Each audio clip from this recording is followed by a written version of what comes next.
morning, everyone. It's really good to see everyone here. And welcome to our third and our final actual fraymedia Foundation Mentorship Booster Program webinar. It's really good to see our mentees, but also, again, to welcome members of the public, to fellow media entrepreneurs who are joining us. I think over the last 3 months or so, the series really has been about a core question. How do we move from being talented individuals doing good work in journalism or communications or public relations to really building sustainable businesses and long-term relationships that support the organization? Um, and each session has really built on from the next. Before we start, I want to just say once again, thank you very much for everyone who's joining us today, but also especially to Lesejo Mbetsi, who is the person behind the scenes. You never see her. She does the webinar. She puts the things together for us. She runs the webinar when we do it, and really without things would be just much, much more difficult. So thanks, Lesejo. You all know our COO, Bongiwe Tutu. Bongi is the person who keeps us well oiled and running. And she'll be speaking later on, doing a wrap up of today's session. And then we have an incredible person. I'm so pleased to be able to introduce to you, and I'll give you more details later on, TinaShe Makwande, who really is doing incredible work in the media space. He's got a background in mainstream media, and I'll give you more details about his work. But just before I introduce him, but I wanted to start off by recapping what we've learned to date. So in our first session with Nadia Musaji, we spoke about building the business. And I think, Nadia's handbag analogy has just come back repeatedly. Um, it has been there, constantly, just in terms of, when we've been speaking to participants, everyone remembers Nadia challenging us to really think about what handbag is our business. Is it a Louis Vuitton? Is it a Woolies bag? You've got to make that decision. And then you've got to structure your business appropriately. You've got to charge appropriately. You've got to market it appropriately. You can't be selling a Louis Vuitton bag or a Woolworths bag on a Louis Vuitton price, or a Louis Vuitton price bag on a Woolworths bag price. That's just not a sustainable business. And so Nadia reminded us that starting a business is one thing, but scaling it is another, and sustaining it over time is the real challenge. She really pushed us to think beyond the hustle and to ask harder questions, right? What is the problem we're solving? Where is the real need? And how do we position ourselves very clearly in the market? Then and I think that conversation landed really deeply because so many media and communication entrepreneurs struggle with positioning, pricing, and pricing clarity. Nadia also challenged us to recognize, right? She spoke about AI and how, as entrepreneurs, we could use the rapidly changing technology and AI, um, and but also to acknowledge that AI and technology is lowering barriers, creating new opportunities, and also forcing us to rethink where our value lies. In session two, Pat Roberts came and told us about growing the business. And so we shifted from positioning into sustainability and systems. It also reminded us that growth is emotional, that there is uncertainty, discomfort, and self doubt, but that these were all part of building something meaningful. And she gave us some very practical truths. Visibility is not revenue. Followers are not necessarily clients. Um, and sustainable businesses are built on trust and systems and relationships. Pat challenged us to stop thinking about only the services we offer, but also to define the specific problems we're going out there to solve. And she reinforced, I think, the shift from freelancer to founder, from simply doing the work and designing the structures to really thinking about what are the systems we need, what are the partnerships we need in order to allow our businesses to grow. And today we're on the third stage of the journey. We're talking about leading the business because leadership is where business becomes legacy, right? This is the stage where we ask ourselves, how do we sustain ourselves over time? How do we lead through uncertainty? What are the things that we need to do from a financial perspective? There were a lot of financial questions in the previous sessions, and we really wanted to be able to have a speaker who could help us with that. And so I'm really, really delighted that we're being joined by TinaShe. Um, he is a media strategist, a digital transformation leader who has more than 2 decades of experience across digital, television, and radio media. I've had the opportunity to actually speak with him in depth on media issues, and I've always really been struck by how he understood media as a product and how he understood what we needed to be able to do in order to have a really sustainable content strategy, how we need to be looking at audience growth, subscriptions, and revenue diversification. These are all things that he's worked with across Africa, Europe, and the Middle East. He's also done a lot of work of sustaining and supporting publisher media in terms of finding revenue models.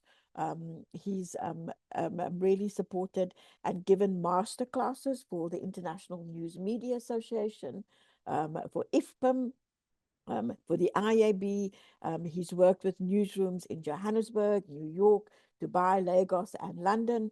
But I think that what makes him really good for today's conversation is his focus on sustainable media leadership at the intersection of journalism, technology, and innovation, so that we can really ensure that strong storytelling, which is what we're all aiming for, really comes together with very, very strong business models.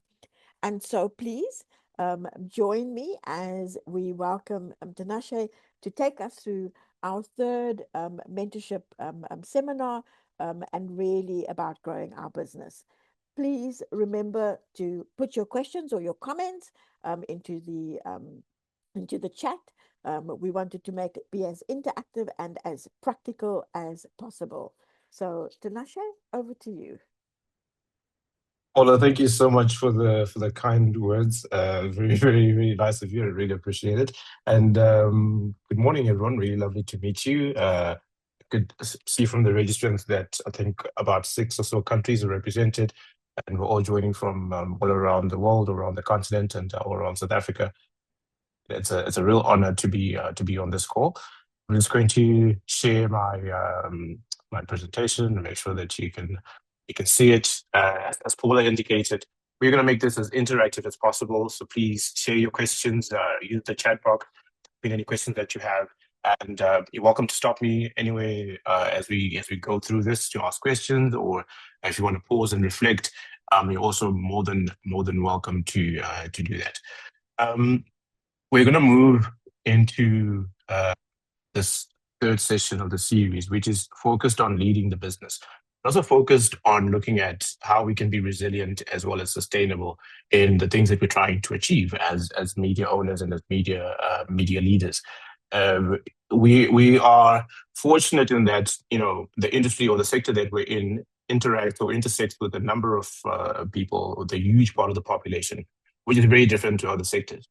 The challenge that we have, and which is probably the reason why most of us are on this call, is the sustainability part, right? So how do we ensure that we can keep our media businesses sustainable?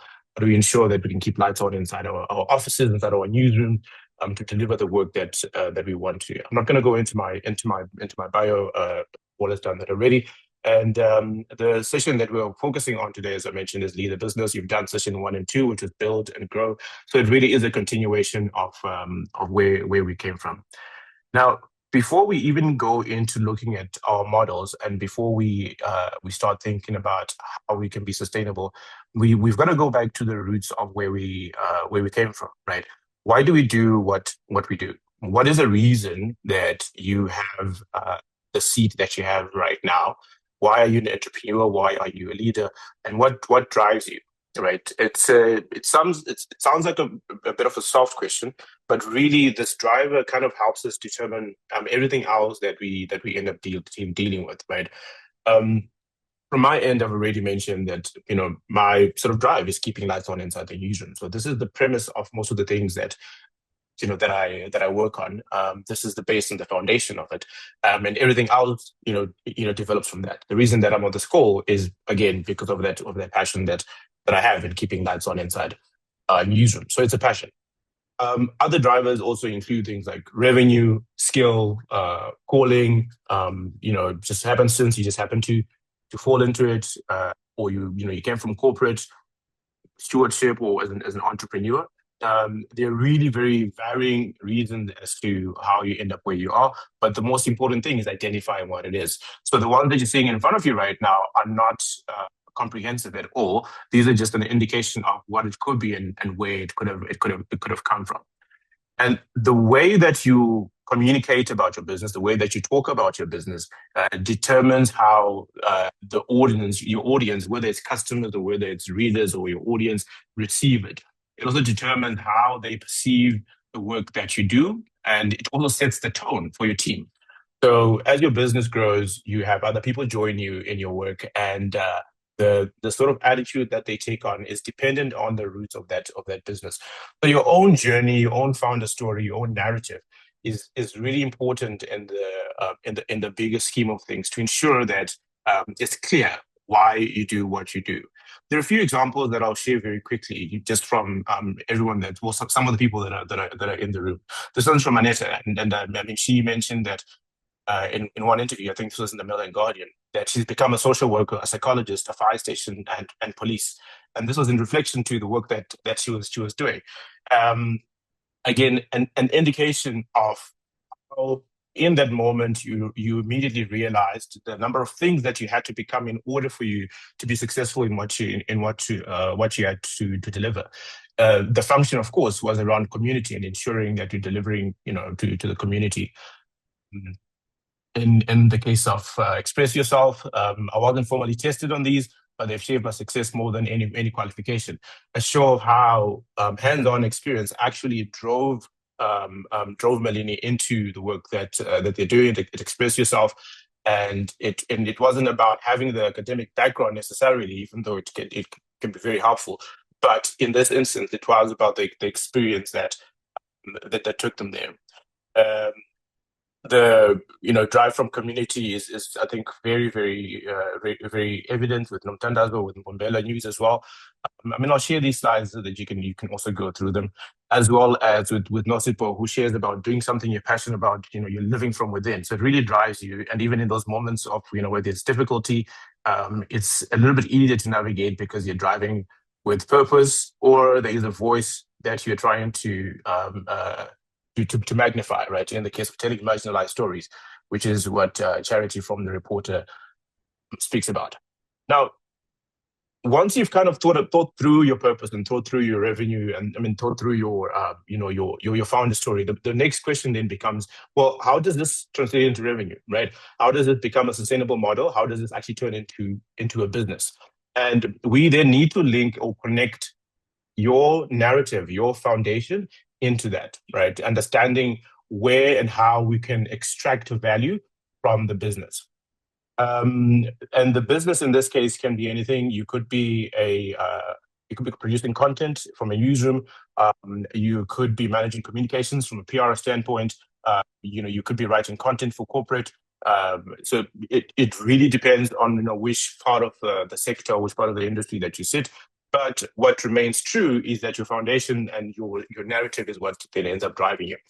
So being able to identify what the driver is. So what is the key? What is the key aspect that's driving your work? Purpose, your calling, the expertise. What is the value? So what do people actually appreciate about what you do? And these are some of the things that are typically mentioned in conversation. And sometimes those conversations happen in passing. They happen when over dinner, over drinks, or just as you meet people at conferences and events and all the like. But understanding what it is that they could be willing to pay for, and what it is they find valuable about your audience or about your platform is important. The next thing that we then look at after looking at the value is the model. So what funding logic fits the value that someone appreciates from my end? Okay, if they're willing to pay for something, what is the reason that they're willing to pay for it, and how would they be willing to pay for it? Are they buying it as a service? Are they wanting to be present on in some of the media or some of the content? And if they do want to be present in some of the media and some of the content, what are the outcomes, right? Why is it that they want to be there? What is it that they expect to change in their own lives or in their businesses in order for them to deem it a success? So this value chain that we're looking at here is essentially how we then really define our business model and how we also then grow a business model. So moving from the driver, which again, for just to recap, that is looking at our purpose and our drive and how we ended up here. The value. So what do people appreciate from what I'm doing and from my own purpose and my passion and my expertise? The model, which is from the things that people appreciate, what are they willing to pay for, and how are they willing to pay for it in terms of exchanging revenue or some sort of transaction. And once they've paid for it, the outcomes, which is what are they expecting after paying for it, right? What are the outcomes that they're expecting on their end, or the impact that they're expecting on their end as far as their business is concerned. What we're talking about here are two different things. On the one hand is the value for your audience. On the other hand is the commercial value that you're extracting from the business. Right now, when your audience or your customers are coming to you, there's a reason. And from the looks of it, I mean, I've tried to have a look at every single person that's part of the cohort, including some that have registered and weren't necessarily part of the cohort. And some of the reasons that people come to your business are trust, clarity, and relevance. And I believe this was also discussed by Pat. I think Paula, in your intro, you spoke about that as well. Participation, confidence, belonging, convenience.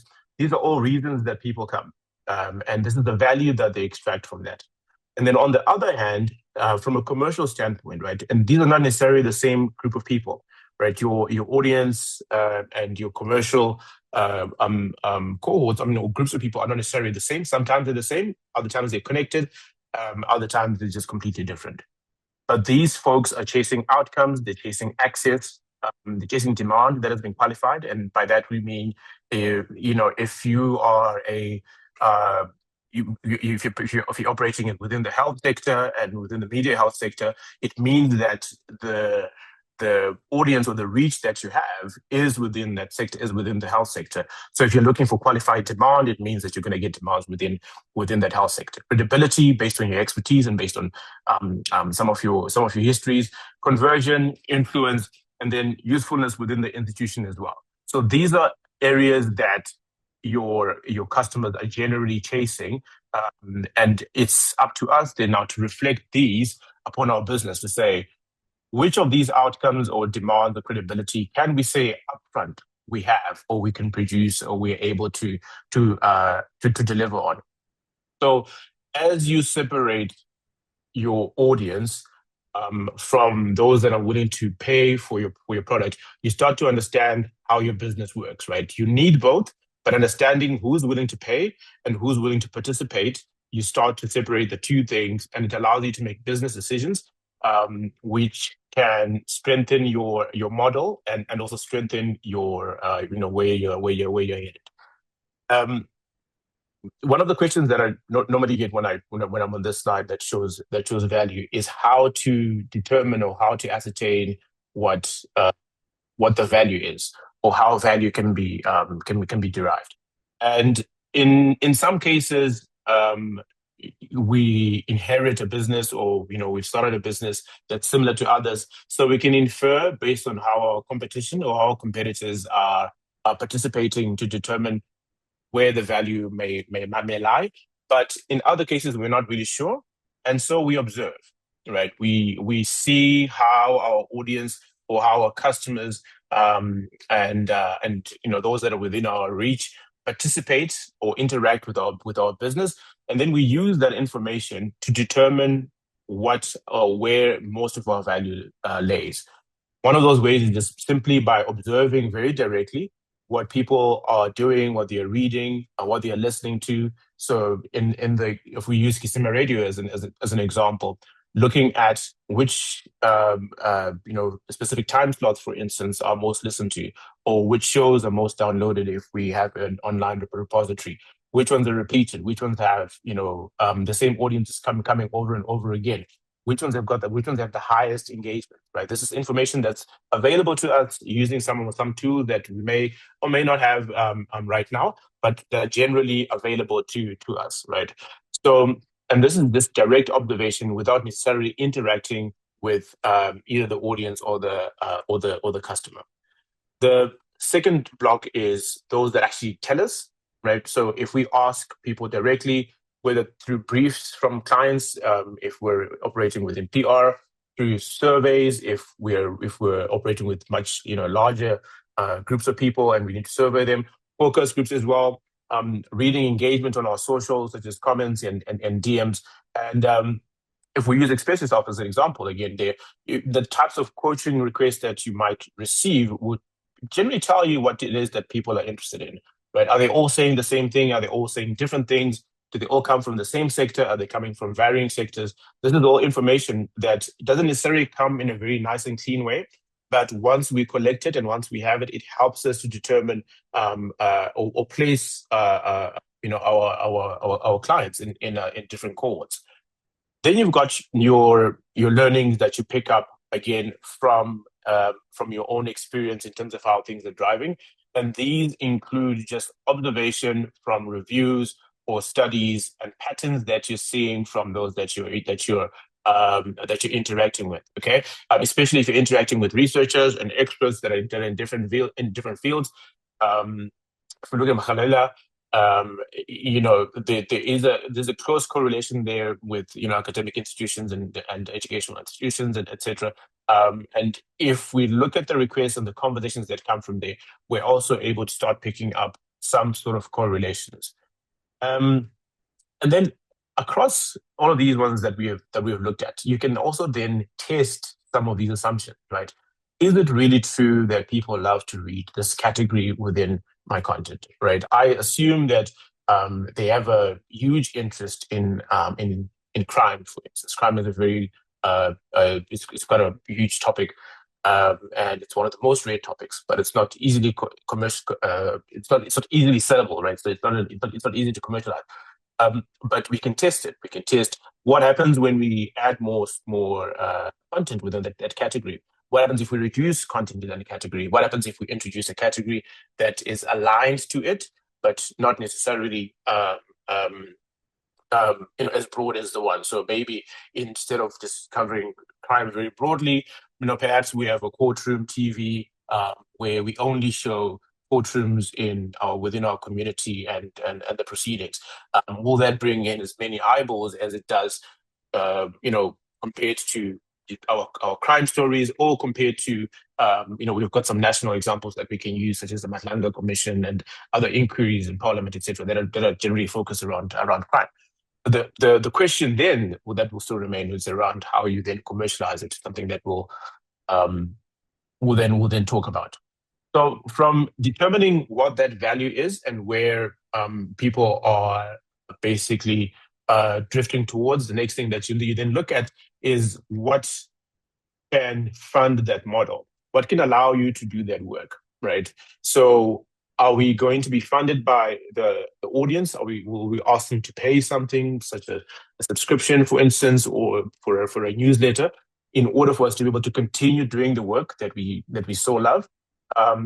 And which is a model that we've seen being used by, Daily Maverick, for instance, Times Live, News 24, etc. They use a sort of model where you can subscribe and pay and different. And once you look at reader revenue, there are various models that exist there. Some are very hard in the instance that you have to pay without before you even read. Others are a little bit softer in that they request some sort of contribution from you. And it's not necessarily that you have to contribute, but it would be nice if you do contribute. In other instances, they don't even ask for something financial. They ask for your email address, which, by the way, is a form of payment. You're transacting. So they could ask for your email address, and which you could then use later on, because you can then use that email address for newsletters, which you could then on sell to your partners. The other area we can look at is client funded, right? So in this instance, a buyer wants a very specific outcome that they're trying to achieve. In the session with Pat, she spoke about defining problems that we are trying to solve, right? So defining those problems is important, especially in understanding the problems or the pain points that your clients are trying to solve. Because once you speak to somebody within using that pain language, it helps them to see why you could be the best place to have that solved. And I mean, again, looking at your client funded, these are definitely your sort of like commercial deals and commercial packages that you'll be encountering. Then you've got your sponsors or partner funded, where there is some sort of relevancy with in terms of your clientele or your audience, but those that are consuming the service, whether it's content or service, are not necessarily those that are paying directly. And this is generally where you get funders participating, where you get researchers participating, and donors participating, in order for them to open up access for somebody else. And again, similar to the previous slide, all of these three can also be tackled in unison. I'm gonna pause real quickly, just see if there are any questions, or any reflections on this in terms of the business models that we are currently using. I think from everybody in the room, do any of these reflect what we're doing? Does anyone try to be experimental, for instance, try and use more than one, both an audience and client funded, or see any opportunity in any of that? You can. I'm not sure what the mechanism is, but I think you can pop your response in the chat box.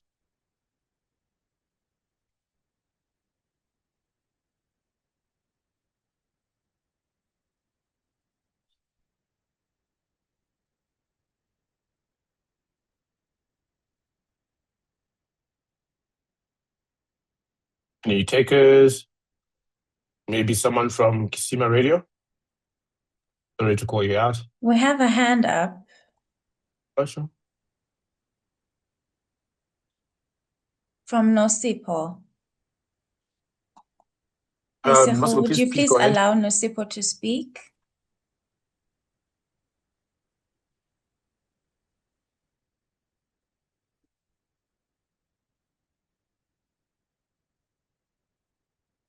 Lesego, would you please allow Lesego to speak? I mean, Nosipo.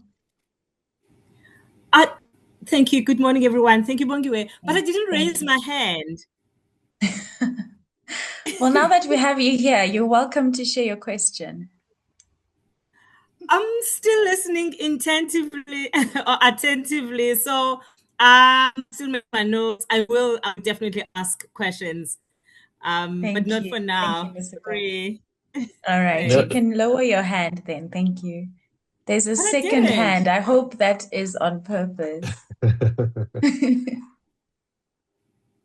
There's a second hand from Nondabeko. Nondabeko, you can speak. Am I audible? Yes, you are. We can hear you. Morning, everyone. TinaShe mentioned the experimental parts of how we are providing our services, and I'm right there because currently my work is manual with universities, where you speak to a client, they agree to use your service, you send quotes, invoice, purchase orders, and all of those things.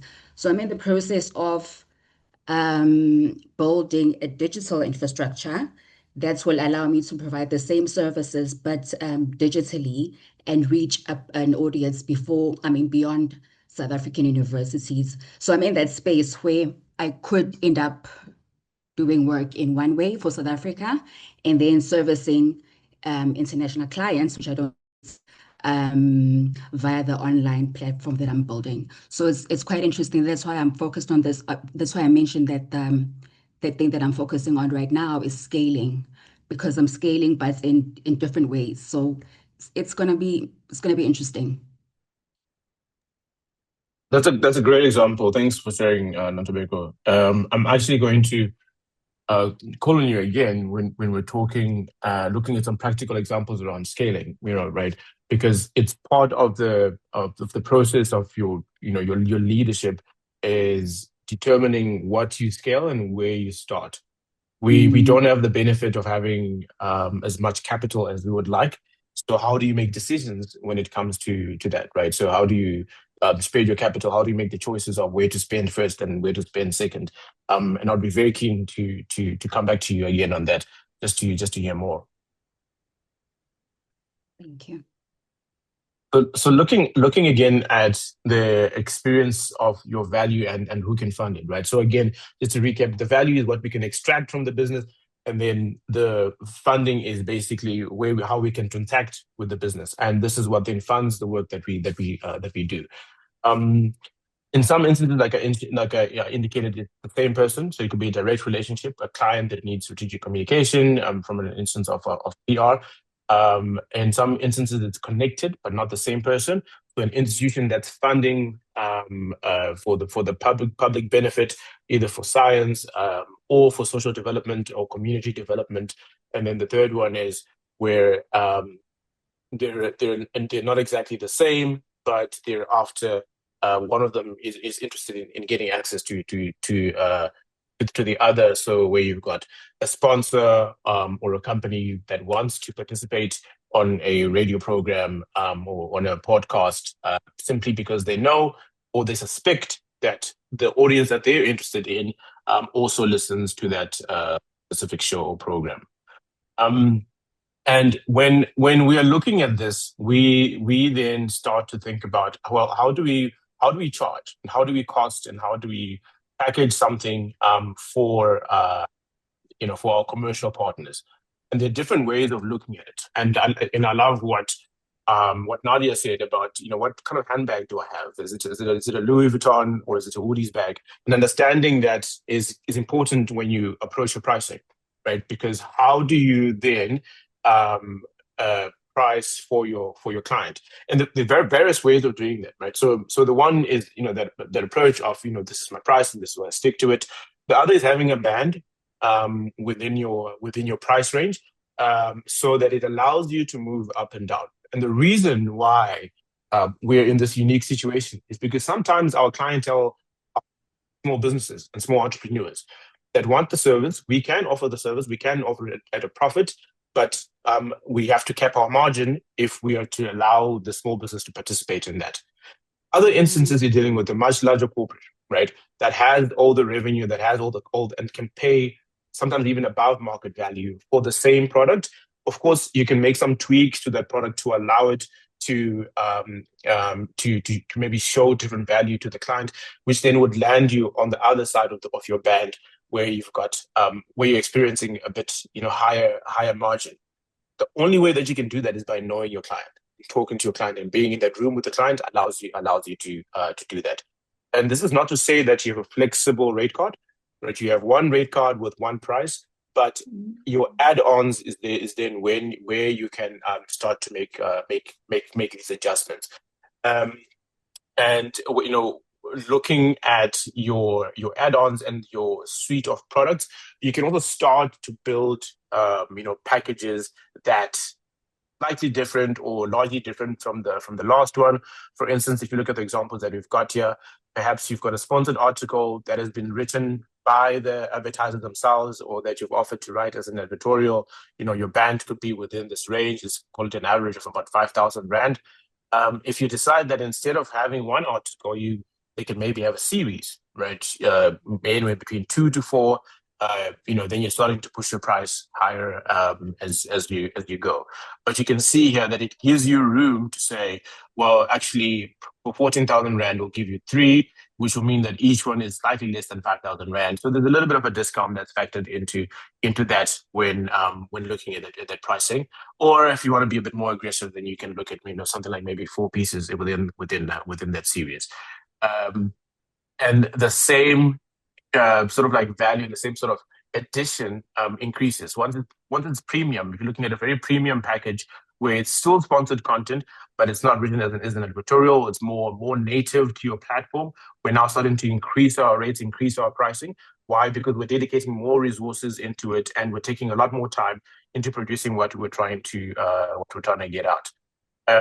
Once we get into audience segment work, or once we start adding insights, right? So if we are within like health, for instance, and we're tapping into research, that requires additional work for you to tap into that research to make connections between what your client is looking for and what you have available. And for that reason, you're adding a lot more value, which allows you to again, increase your price tag. And then another example that we've got here is like a training package, which is slightly different product, but all of these are different products that that you'll be able to touch on. And depending on the little value that you're adding, or depending on the value that you're adding, you can adjust your price onwards.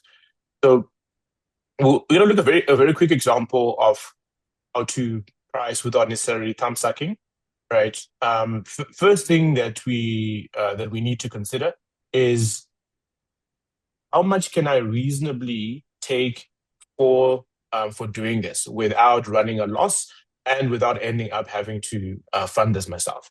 So this is what you call your floor price, right? Which is your minimum viable price.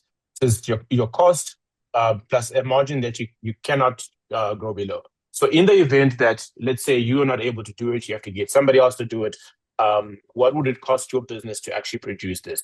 And even in the event that it's you that's doing it, or it's within your team, you also then look at what does that cost look like from a time point of view, resources, equipment, machines, office space, electricity, all of those things, and how much time that will take, and that becomes your floor. The next thing that you then look at is the value that you bring, either from your reach or from your audience. And you can price that depending on two things. You can price it, and this way a premium, which is the next part, comes in. You can price it based on the volume, which is the very traditional way of doing it, right? What is the size? What is the scale? That's one way of doing it. But you can also price it based on the quality of your audience. And this is one area that I think we need to tap a lot more into as media and comms people, which is quality, because it's very, very difficult to find quality, especially for buyers, marketers, and those that are trying to get some sort of like PR work, and for that reason, they don't always know who they're speaking to. And it's easy for us to assume that the bigger or the wider your reach is, the more you can make, or the easier it is for you to sell. But that's not necessarily true.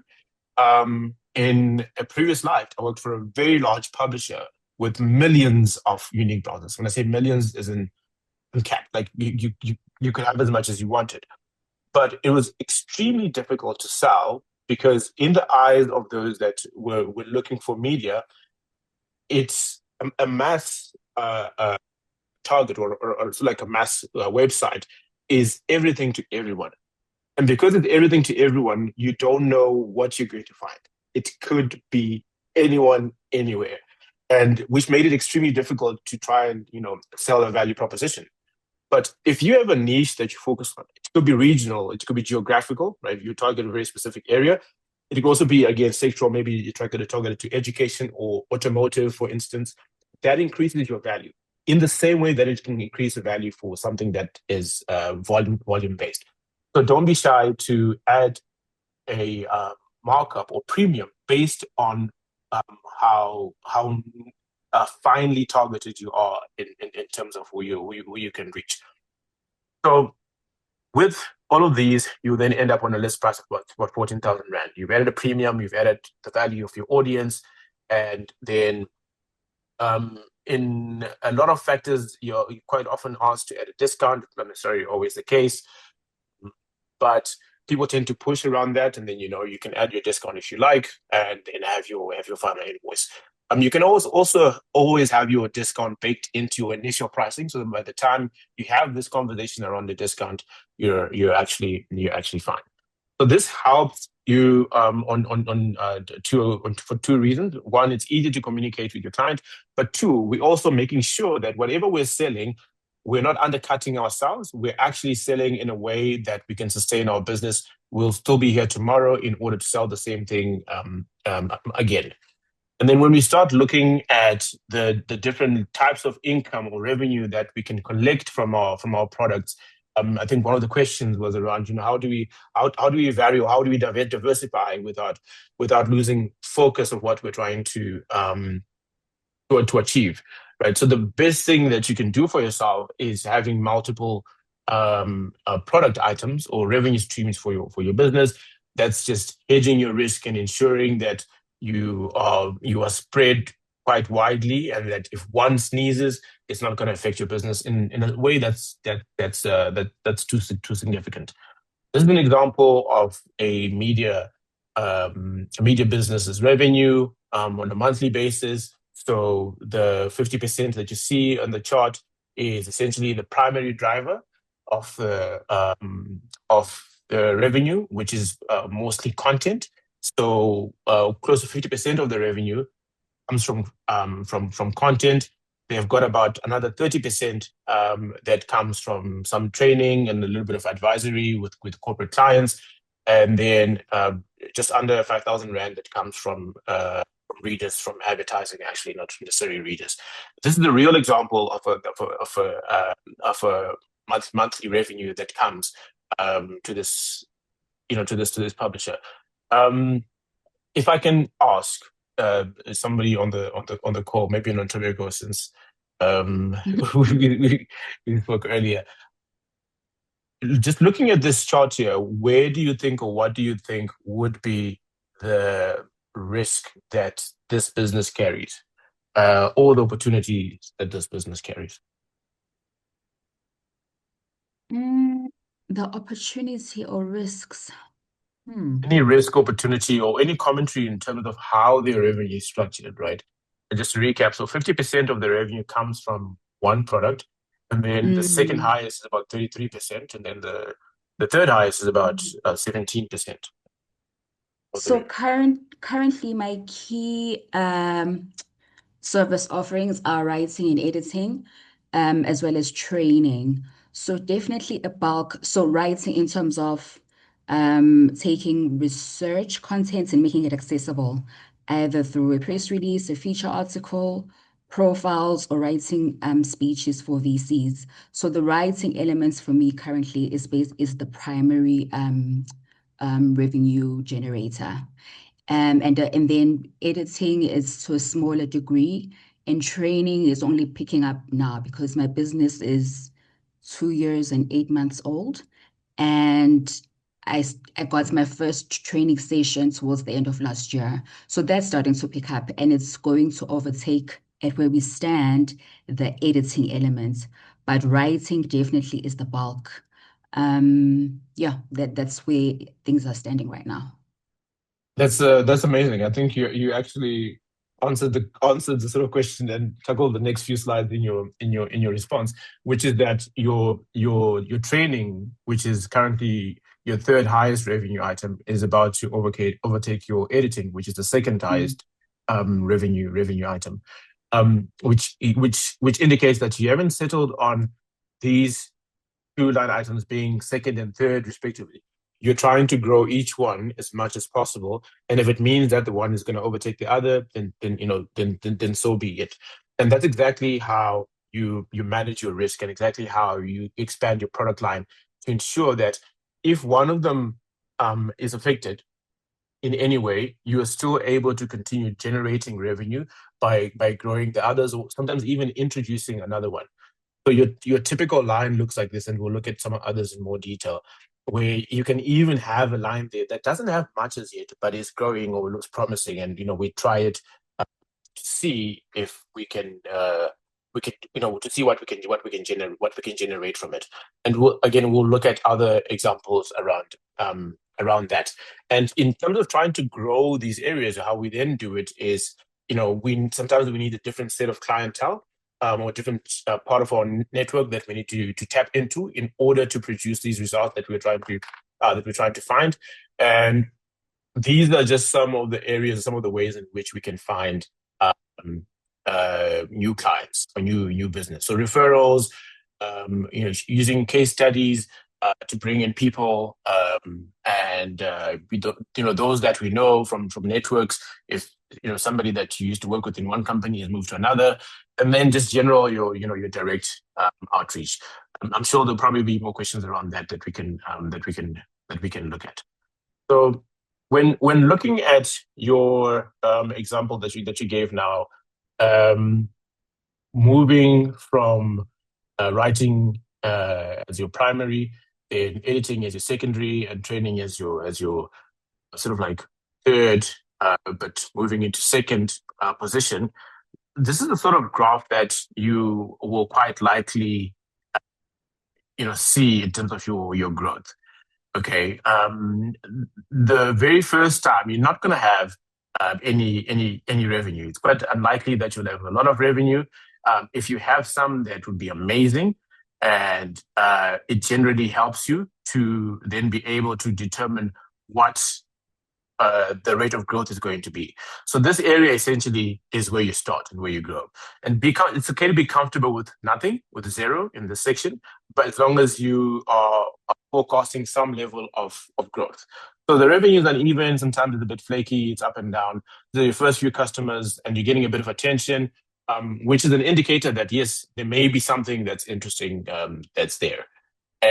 Taking those learnings and putting them back into the business allow you to then start building it to a place where you've got actual targets, because now you know how it performs based on the early stages. You know how it performs. You know what it's going to, how it's going to perform.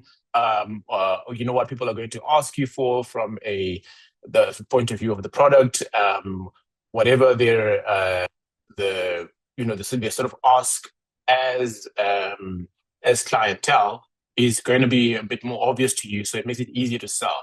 Right? You're not guessing in terms of, oh, I think they might want this or the other, but you're quite specific, and you know exactly what the cost is for your business, so you're able to price it even more accurately as you go. By the time that it grows to that point, then you've got a little bit better understanding of what you're trying to achieve, right? Then your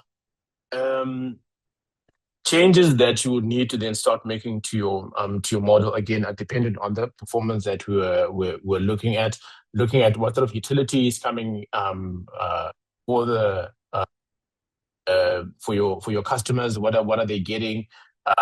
What are your partners asking for?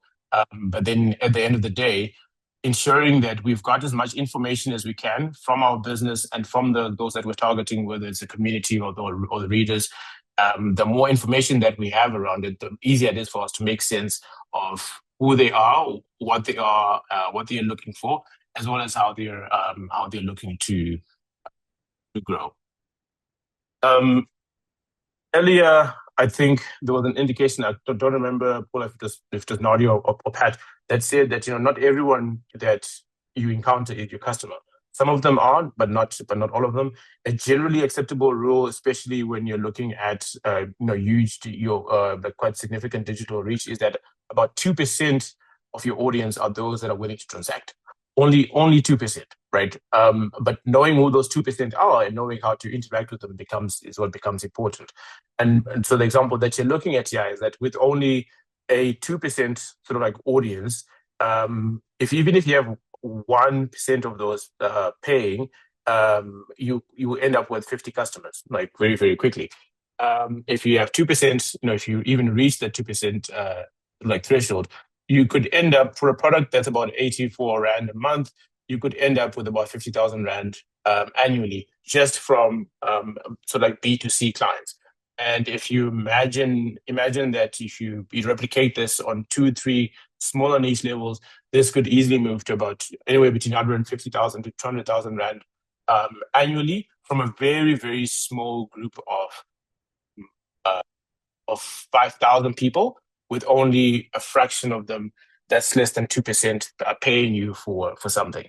And if you consider this as an additional revenue line item as opposed to your only line item, it creates another product for you, and another revenue stream for you. So being aware of your cost items, right? How much is it costing for me to run my business every single month versus how much am I bringing in the business each month, also allows you to make decisions on how you can scale, what you can scale, and who you can add onto your team, in terms of people or in terms of capital that you need to invest into resources and the like. And one of those things, if we look at this example here, where your operating surplus is about 8,000 Rand, right? So that you're bringing in on a monthly basis as a surplus. And you have the choice around these decisions, right? And I think there was an example earlier, and I think it was from Tobago, around growing and scaling, right? Are you adding a sales role? Are you adding an operator with an editor or producer? What sort of person are you adding, and what is the cost of adding that person, right? So let's say, for argument's sake, the cost is either 10,000 Rand or 8,000 Rand, which means that it's going to eat into our surplus, right? We are left with a negative surplus if we go with the 10,000 Rand, or positive surplus if we go with 8,000. It's just 500. But then we look at the next stage, which is, but what is the incremental either revenue or output gain that we get from making that decision, and what does that look like? So anything that's incremental then allows us to make a decision on, okay, if we are aware that by adding another salesperson or another operator, this is the change that's going to take place, it allows us to make that decision on how to scale. So then we're then able to say, you have a kind of matrix to say, well, if we start with our sales, and the assumption is that if we add a salesperson, we will incur the cost of 10,000 Rand that we showed earlier, but we are likely going to increase our revenue by about 10,000 Rand. It kind of cancels each other out, but we can stack some opportunities of growth into that sales drive to say, well, perhaps it starts with a 10,000 revenue, but we may be able to grow it into 15,000 or 20,000 Rand revenue from having that additional person. And if we take the same approach again from the others, and let's say we add another writer, by having them, we are able to write 20 more content pieces each month. So it increases our output from an editorial standpoint, but does it also increase our reach in the same way? And does that reach then also affect our revenue? So being aware of the different moving parts, of your business as you make these adjustments, will allow you to make, or will make it easier for you to make these decisions. These are the same part of the example that we're looking at now that I'll also share with you. It then gives you a summary of what does it mean to move people, or to change your output, or to add a new product from a sustainability point of view, right? Can we do it responsibly? And if we're going to do it responsibly, what is the first thing that we need to move, and how do we move that thing and make those adjustments? We quite often talk about sustainability and resilience and everything, but very rarely talk about what do we do if things are actually going well. And we're generating the income and revenue that we do need to generate. Something that happened years ago, I think, within the sector. And part of that is being able to experiment. It gives you room to start experimenting, to try out new things and bring in new products. You can also start building reserves for your business. You can raise your own capital instead of relying on other folks.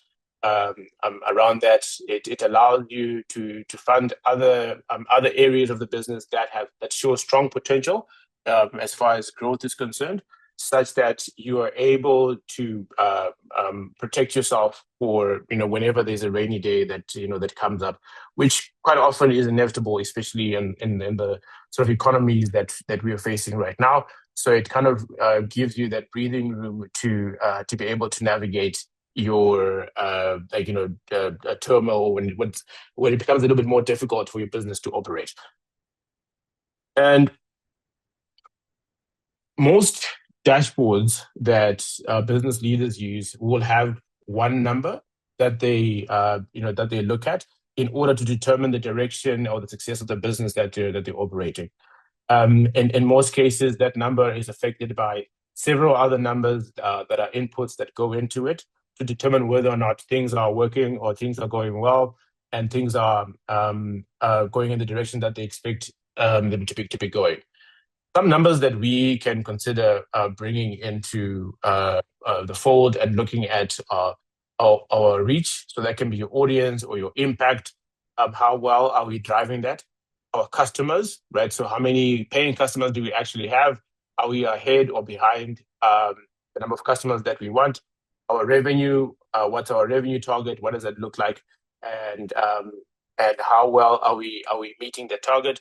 And then looking at your profit as well. But the most important thing is understanding the relationship between all of these, right? If I increase my reach, what will that mean for my customers? Is this likely to increase? And is it proportionally increase or not? If I increase my customers, what does that mean for my profit? And if I want my profit to go up, what do I need to do with my reach and my audience and my impact? So understanding the relationship between these also becomes very, very important. And the next to this is another slide that just gives you an example of how that works, some relationships that we can infer from just keeping those 4 key numbers. And I'd also suggest that if you don't keep an eye on these numbers on a regular basis, and by regular I mean at least twice a week, you're looking at these numbers or you're having a catch up with your team, you should actually know, or you should actually know what your forecast is, right? So if on a Monday you're looking at these numbers, by Wednesday, you should know whether you're going to meet your Friday target, as an example. And the more that your team looks at the data, the easier it is to make sure that you're also meeting your goals. And then your revenue line, again, just looking at its performance earlier when we were talking about new products and introducing new products. The first part here shows you kind of like a concentrated revenue line, where most of your revenue is coming from only one product, which is your line A. And if for any reason 25% of this product is affected, maybe it's one client or maybe it's one product that is highly dependent on one staff member. But the moment that is cut, there'll be quite a significant impact on the business in terms of how you can perform and how you'll meet some of these targets that you'll be watching, right? In terms of your 3-4 numbers that you'll be looking at. But the more balanced that you are, right? So if you're looking at your balance and your hedged, it starts to manage your risk in such a way that even if there's a drop, you're still able to sustain yourself. So 25%, for instance, of this 32% that is being carried here is about 8%. So it won't be too much of a cut. It'll be somewhere there. Whereas 25% of the 6 to 8% will be sitting on about double what we are cutting on the hedge, about 16 or so percent.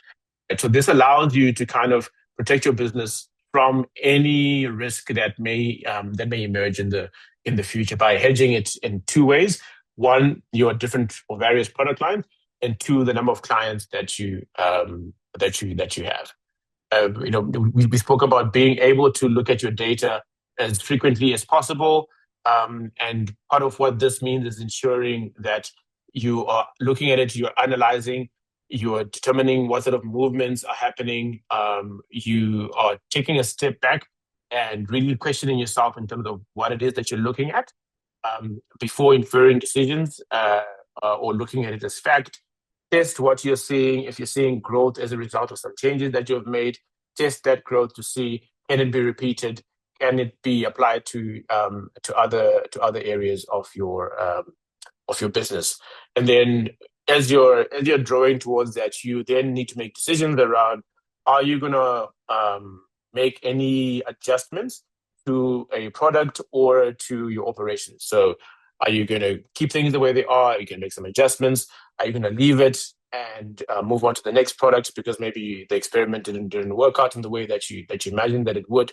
But each one of these will need some sort of markers or levers or numbers to indicate to you whether or not you want to continue, and in that case, how you want to how you'd want to continue. I'm not going to touch on this area around influence that much because we spoke about it at the beginning around your community relationships and trust, which is essentially how you build the influence that you use to speak to your clientele, to your customers, to your audience. They rely on this. This is your currency, and this is also what determines your identity as well. When speaking to them, I think it's always important to kind of determine what their KPIs are. One thing that generally works when you're communicating with whoever's holding a purse is that once you understand their KPIs, once you understand what makes them look good internally within their own organization, it makes it easier for you to sell, because then you then target your product or your package around those specific items. Because quite often, whatever that individual's KPIs are also very connected and very linked to that entity's own targets as well. Then no is an inevitable answer whenever we're trying to sell something and we're pushing we're requesting some sort of funding or some sort of transaction. We quite likely will get rejections and everything. Some of you have already had rejections, and they can have the impact of putting you off of something, which is not always great because it impacts your mood and sometimes your team and everything. But if we reframe those no's and those rejections and we look at them instead as opportunities to understand what we need to do or what we need to change in our product and our business, it definitely helps us in the next time that we engage that person.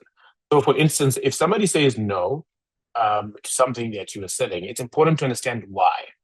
So not to say, okay, thank you, bye, walk away, but to actually understand why. And you'll be surprised at how willing people are to share that information. Why are you saying no? Is it because you don't like it? Is it because it doesn't do what you want? They'll start to open up and share. And as they open up and share, you ask more and more questions. Such that by the time that you're done, you know exactly what they want. And it allows you to actually go back with something that's been revised that you can take to them. And if you approach your partnerships in the same way as well, right? Because I think part of the growth and sort of like sustainability drive is having the right type of partnerships. If you approach your partnerships in the right sort of way, understanding what pain points you want to answer for or to address for yourself, and then in the same breath, what you want to address for your partner, making sure that these are things that are mutually exclusive, but more importantly, because you are the custodian of your business, to ensure that there is some sort of significant or positive impact on your own business that will emerge as a result of that partnership, and it's not just something that looks nice on paper. So run the numbers where you can, and ensure that you are able to deliver some sort of value to your business as a result of having that partnership. And then lastly, drawing towards the close, some of the things to just bear in mind are that the sort of main asset usually in founder-run businesses is the founder, right? So a lot of the operations are centered around you as the founder and you as the driver. It's also important that you are not only visible to the outside world, but that you also manage that risk. Because what happens, when you're not there, or what happens if you have to move it on to someone. So also showing the work beyond showing yourself is important, and ensuring that your operations and your systems are resilient enough to be able to thrive in your absence. And you can do that by using simple management controls, and even having your dry runs, the test runs, giving your your staff opportunities to shine when you're not there. Right. Then your last slide is a bit of a challenge for the next couple of weeks. A few things that you can think about.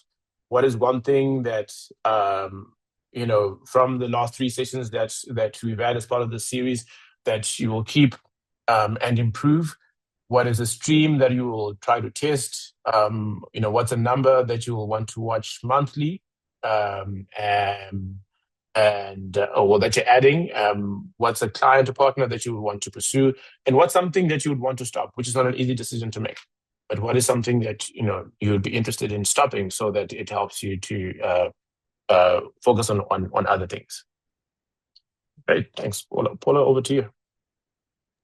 Wow. Thank you very much, TinaShe. I mean, I have to say, and I say this for everyone, I think there is so much that you've shared with us that I want to go back and watch it again, because just to kind of take more notes and get more details.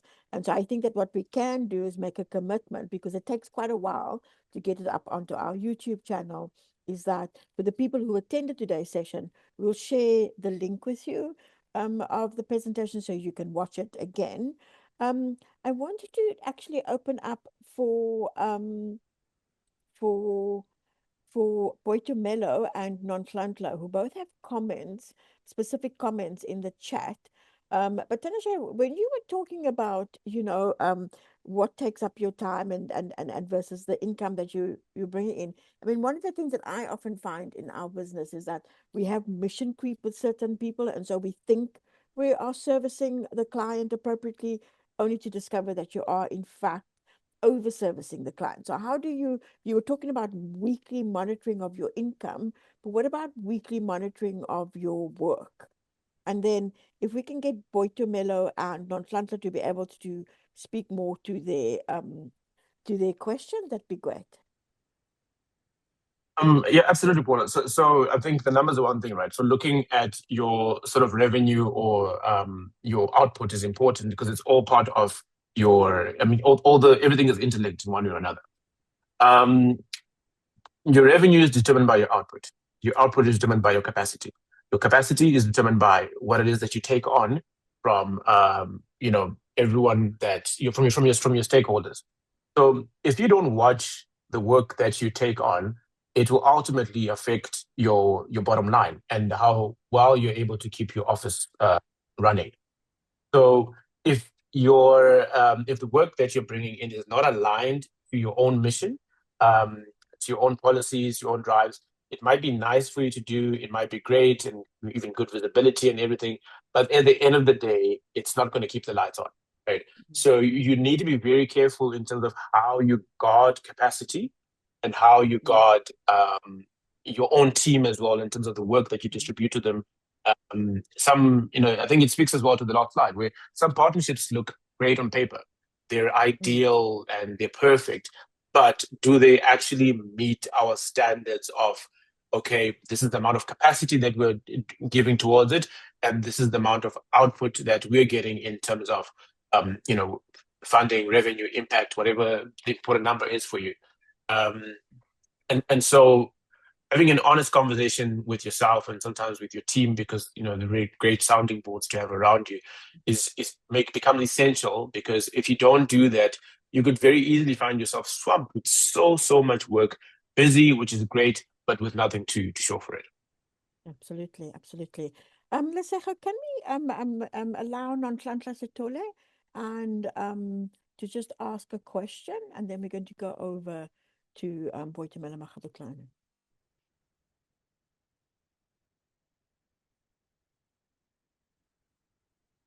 So we're just waiting for Nonhlanhla to be able to expand on the question that she was asking. Nonhlanhla, go ahead, you can talk. Me. Yes, we can now, yeah.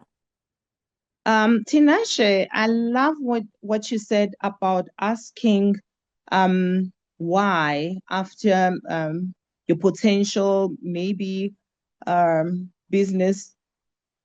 If they say no and you ask why, because for me, I just learned about 2 weeks ago that I wanted funding, but they said no, they cannot. They have their reasons.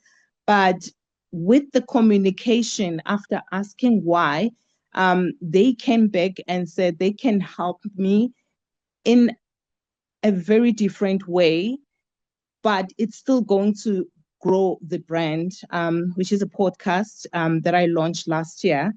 I did 13 episodes and then I took a break and working on season 2. So I really like that when you said we must ask why. If the client maybe or the potential funder say no, I mustn't just take no and go. It's asking why. We had a lot of, Absolutely. yeah. No, Paula, Sorry, please go ahead. TinaShe. Yeah. I was going to say we had a lot of questions, about the pricing and how you price. And so when you were showing us the pricing model, I really liked that base amount and then the value add. And the fact that a discount is policy, it's not really to be expected. One of the challenges that people had when we were discussing this in the second session was, once you've done your pricing, how do you make sure that it is aligned to what the market is asking for? Yeah, so I think that's always the question. Or I think that's one of the most common questions that I get is how much is this? How much is a piece of content? How much is a social post? And there is no standard price.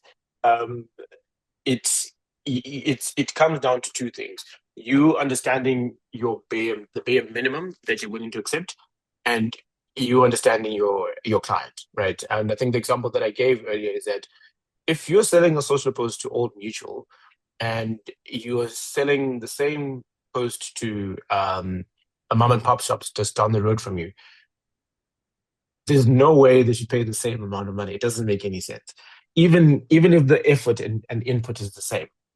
So understanding that nuance and being able to navigate it, I think, is more important than understanding what the next person is charging. You've got to be able to understand your client, read your client, but read them enough to know whether it's worth spending, another hour or two engaging them for the, 450 Rand that you could get for a post. Is it worth it for you? Or do you much rather want to focus on a minimum of about 900 Rand for each post and, work your way up from there? All the pricing that exists in digital, almost all of it, except for CPM buys, which is cost per impression when you're buying huge advertising banners at cost per thousand, for instance. All the others are, one, they're not regulated, and two, there isn't a standard one that applies everywhere. You have to investigate your market and you have to see how they operate. I can tell you anecdotally that from a content perspective, I've seen and I'll give you South African examples. I've seen publishers charge anywhere from 3,000 Rand for a piece of content to 60,000 Rand for a piece of content. Two different publishers, but for the same piece of content. The others are not so great in terms of the bracket. Like when you look at social posts, it maybe would range. I think the lowest I've seen was 250, but then I asked them to increase it.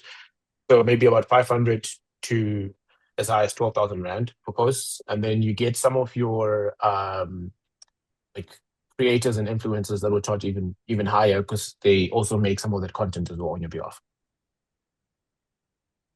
I remember, I'm not for fraymedia, but for when we first started doing a business training at Frey College, an editor who will remain nameless, when Twitter started, um, um, and somebody came and said, we want to pay you to post a tweet about us, kind of thing, and they'd never done that before. It wasn't even on their rate card, and they said, and the person said to them, how much are you going to charge us? They'd never done it, they'd not thought about it, and he just off the top of his head made a joke and kind of said 40,000.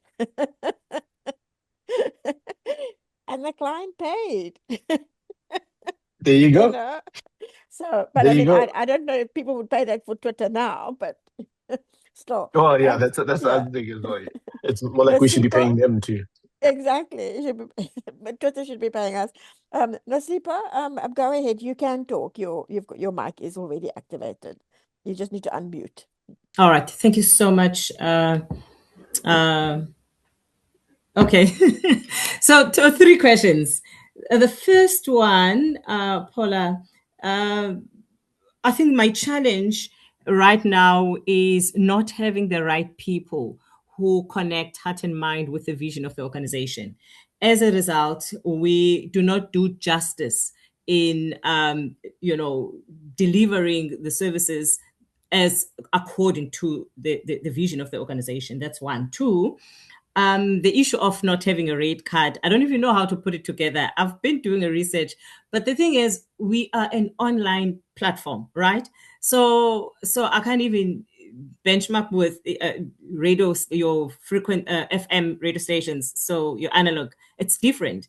And three, recently I got an opportunity with Vodacom. So there was a business market in Kailicha, a market day, and I was there. So as I was talking, because we were given a 3 minutes to pitch, our businesses to potential funders. So at the end, Vodacom approaches me and they wanted to know more about our services. Then they were interested in us organize, because one part of our services is to facilitate community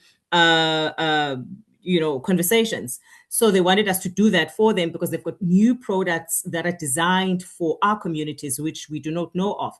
Then they asked me to cost everything. And I didn't know, because I've never done it for a corporate company. We've been doing it for us, just as community outreach and so forth. And then the Sidulo Khani, the founder of Sidulo Foundation, Luvuyo Khani, and then he approached him and then he said to me, okay, charge him this amount of money. I was like, no, I still want to build a relationship with these people. This is too much, 20,000 to organize a 1-hour session. But the long and short of it, I also did my research using also AI, and I came up with around 15K. And they accepted it. I was like, my goodness, there's not much that we're going to do. So sometimes, but I broke it down. So they saw value in what we will be doing in organizing that session for them. So for me, that's what I've learned, knowing exactly how to put, or rather the task that we'll be doing, right, in putting together the service that we'll be delivering. Then it helps to quantify how much you can charge them. Let me pause for now. Oh, then one last thing. We are also getting invitations. So in December last year, we were so blessed to receive funding from UNDP through a program called Timbuktu. So they bought us a mobile studio equipment, which we use for live broadcast and podcast recordings. So now we're getting, invitations from different stakeholders to do podcasts for them, for their programs and all that. So we still don't know how to price that and how to actually keep balance and not to find ourselves all over the show. How to sort of package that so that there's consistency and we're able to deliver. Thank you. So Nosipa, if I'm hearing correctly, your challenge is that you're doing a lot of work in communities, and so you've been pricing for that, and now to price the same product for corporates and UN agencies. Yeah, absolutely. Okay, TinaShe. Thanks, Paula. Just maybe to start with the what figure to say. I had a negotiation professor, David Fenter, from years ago, and I was in his class, and he was talking about negotiating and pricing and numbers, and how culturally, just numbers that's sort of like a no, especially when it's money, you don't want to talk about it. And he said you must always say the highest number that you can think of and say without smiling. So there's always a cap where at some point you start laughing or smiling when you say that number.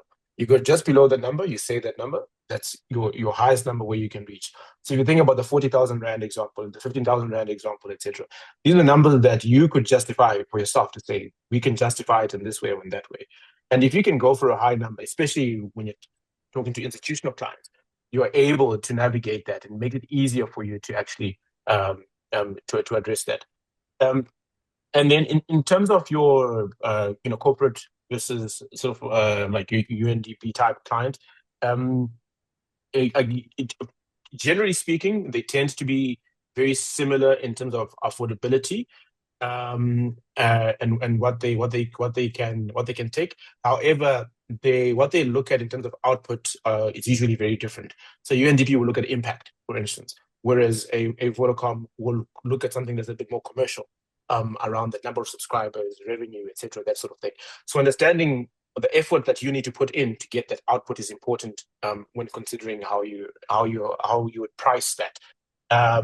But generally speaking, you tend to land in the same sort of spaces. I've never really looked at them differently when costing them, for different products, because the more global you are, the higher your budgets are, generally speaking.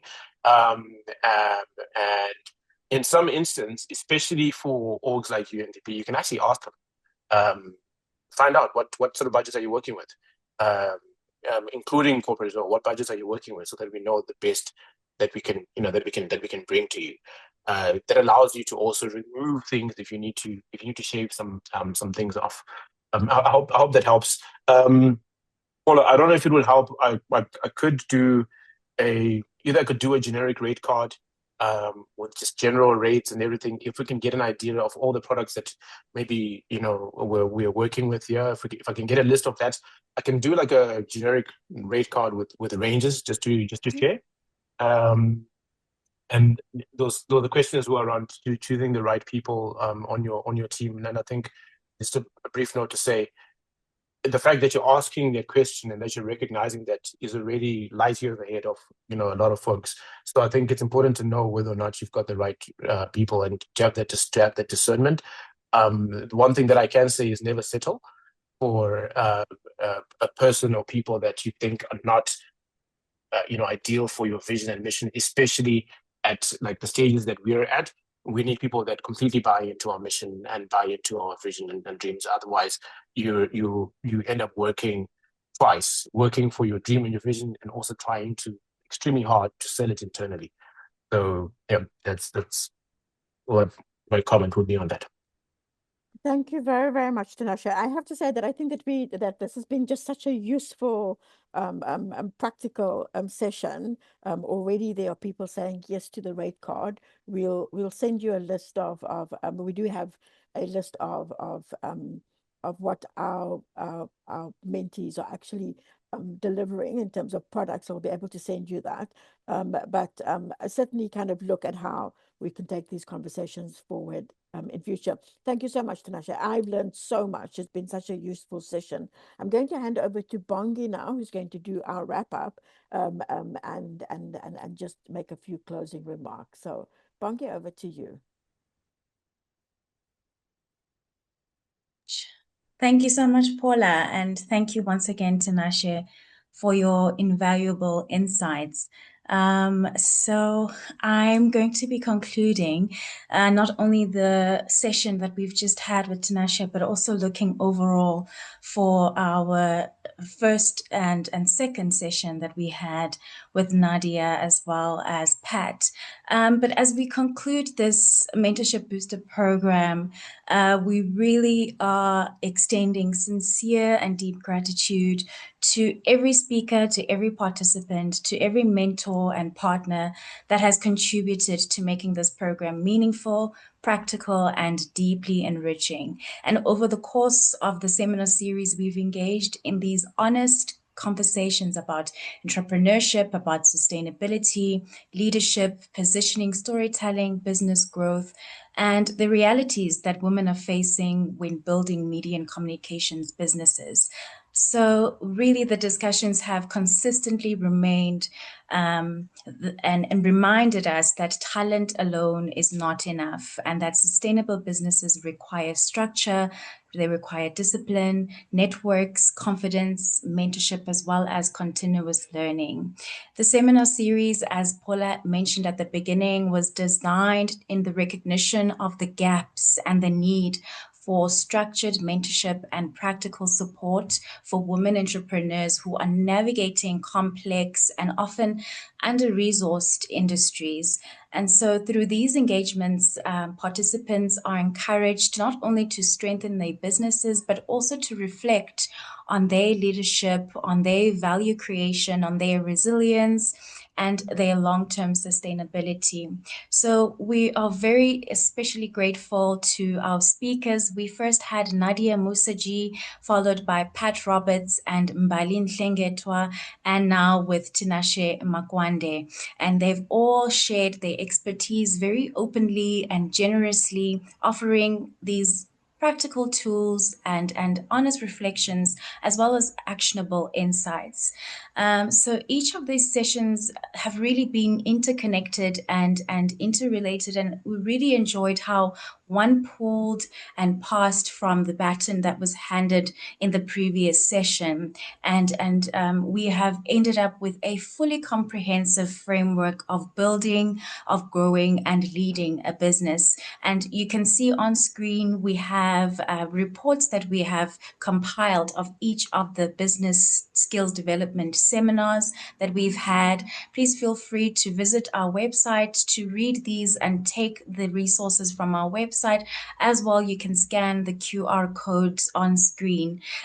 We had Nadia, who started us off with a question on how we position ourselves, and she probed us, asking which handbag are you and which handbag is your business. That really stuck with most of all of our attendees within that seminar.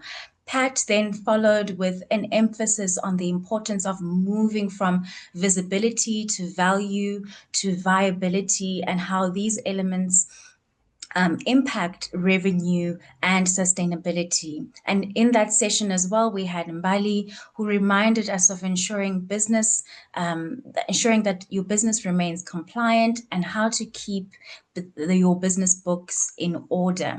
And prior to these seminars, we were also joined by Janine Hills, who looked specifically at how to build and grow a sustainable PR business. And now with TinaShe, who has left us with this holistic question on why do we do what we do. And I especially liked how he's realistically presented and answered questions to pricing, to how and when to scale, as well as assessing the different models that align with our business values. So thank you so much to each of our speakers. Your contributions have really and strongly helped to create a collaborative learning environment that is grounded in the support, in integrity, and in growth that fraymedia Foundation is upholding. And to all of our participants, thank you for your active engagement. Thank you for asking your thoughtful questions and your willingness to learn and continue learning alongside one another. Your commitment to building impactful and sustainable businesses continues to inspire the work of the fraymedia Foundation. So please continue in the work that you are doing.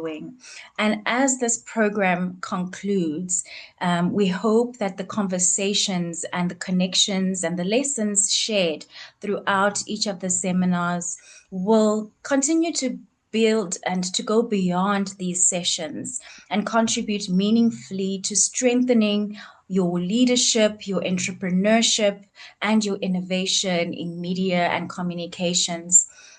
All of the resources and key points that have been given in these sessions are going to be already on our website and are shared through our social media platforms.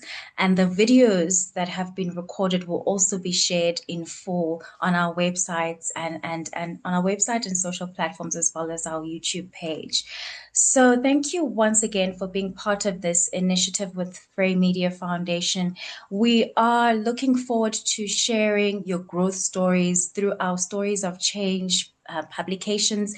As you can see on screen, we are profiling women who have participated in fraymedia Foundation initiatives to share your stories of growth, your stories of resilience, and your stories of impact that you are making within your communities. So please do read more about the stories that we've profiled, the women that we've profiled, and also this is an open platform for you to also share your story. So reach out to us so we can profile your work and inspire others as we grow and build within these objectives. So please stay connected with us, take part in our ongoing efforts, and support towards sustainable media ventures. And with that, let me leave you and say thank you. Thank you so much. Thank you once again, TinaShe. Thank you, Paula, and thank you, everyone, and have a lovely day further. Thank you very much, everyone. Stay well. Bye.